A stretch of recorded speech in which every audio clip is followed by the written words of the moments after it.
Praise the Lord. I want to share with you something about being enslaved. When a person enters a taxi and he's being driven around, he's peaceful, he's free, and he reaches the point where he wants to get off, and he says to the driver, "Now I think I will get off here." And the driver doesn't open the door, he doesn't stop, but he keeps driving. That is when the passenger knows that he has now been enslaved.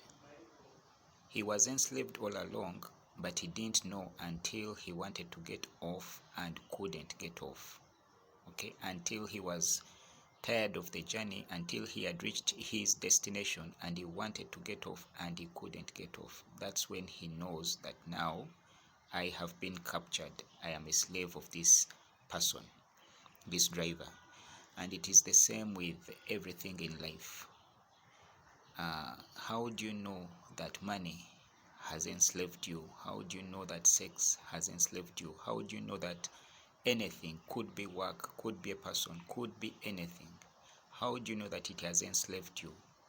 When you are tired and want to stop and want to get off and yet you can't. That is when you know that you have been enslaved. So you can test yourself in everything. You can test and see whether you are free of money. You can test and see if you are free of sex. You can test and see if you're free of a person. You can test and see if you are free of gossip. You can test and see if you are free of social media. When you want to stop and can't stop, then you are a slave. May God help us. God bless.